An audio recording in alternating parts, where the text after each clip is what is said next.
Bonjour Christiane. Bonjour Caroline. Vous êtes écrivain, vous êtes une femme de la littérature. Vous avez dans votre cheptel près de 17 livres. Oui. Et vous avez toujours eu quelque chose à raconter? Oui, je crois que c'était... Il n'y avait pas de télévision à l'époque, et puis j'avais envie de communiquer, et donc j'ai toujours écrit. Et surtout la langue française, pour moi, ça a été une adoration tout de suite. Alors on revient donc sur ces débuts littéraires. Ça a été un succès tout de suite? Elsa Mann, oui, d'abord ça a été édité à Paris, aux éditions universitaires, ce qui, à l'époque, c'était tout à fait évident. Il a eu 2 prix, ce livre-là, parce que il faisait partie, Elsa Mann faisait partie de la nouvelle génération d'écrivains qui n'avaient pas trop d'accent en parlant, qui assumaient leur écriture en langue française. Ce qui m'a valu beaucoup de plaisir, de très belles rencontres, mais aussi quelques colibés, parce qu'on pensait que j'étais une fausse alsacienne, voire une mauvaise alsacienne, puisque je refuse absolument la langue que j'appelle d'amalgame. Tous mes livres se passent à Strasbourg, en Alsace, ils sont de la région, mais je ne fais pas d'amalgame où j'écris en français, où j'écris en alsacien, où j'écris en allemand.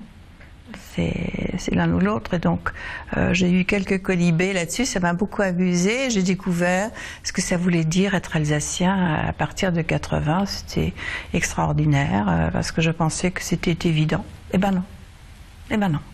Donc la bataille linguistique, je connais depuis 30 ans, je connais les opinions, et j'ai toujours été très claire là-dessus. C'est-à-dire en tant que président de la Société des écrivains d'Alsace-Lorraine et du territoire, nous sommes arrivés à toujours donner aussi un prix à des gens qui écrivaient en haut-rhinois, en bas-rhinois, en francique.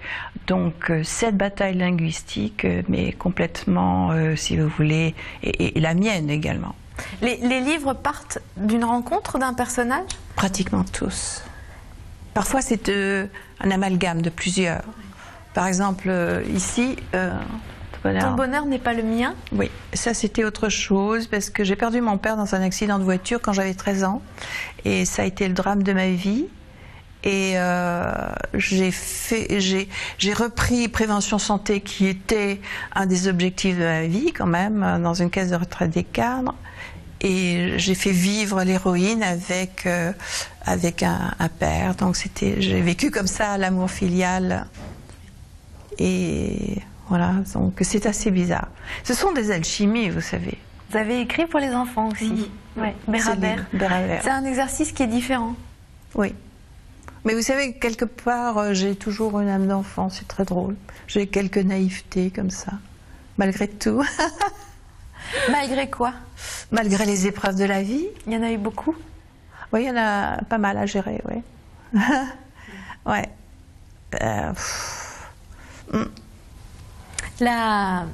Votre nom, Roderer, la famille de votre mari a beaucoup compté pour vous? Oui, parce que mon beau-père, moi je les ai connus, j'avais 20 ans. Mon beau-père est né en 1887. Donc il avait pratiquement un demi-siècle de plus que moi. Avec sa moustache Napoléon III bien cirée. Son frère, le professeur Roderer, grand professeur de dermatologie, qui avait la chaire de dermatologie ici.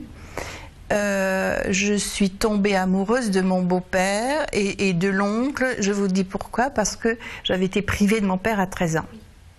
Donc, j'ai tout appris de ces 2 hommes extraordinaires. L'un misogyne, le professeur Roderer, et mon beau-père, qui était un merveilleux pédagogue. Et je pense que tout ce que j'ai fait, c'est quand même, bien sûr, parce que j'ai eu beaucoup de mes parents. Mon père était ingénieur, ma mère était au foyer, une maîtresse de maison assez exemplaire, je dis assez pour ne pas exagérer.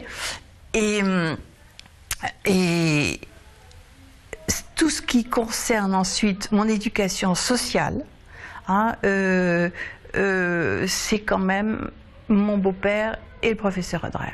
Si bien que je suis en train de ranger les archives de la famille, qui sont extrêmement riches. C'est leur rendre hommage aussi. Vous allez écrire sur eux? Non, je ne pense pas. Je vais laisser ça à mes petits-enfants. Merci Christiane.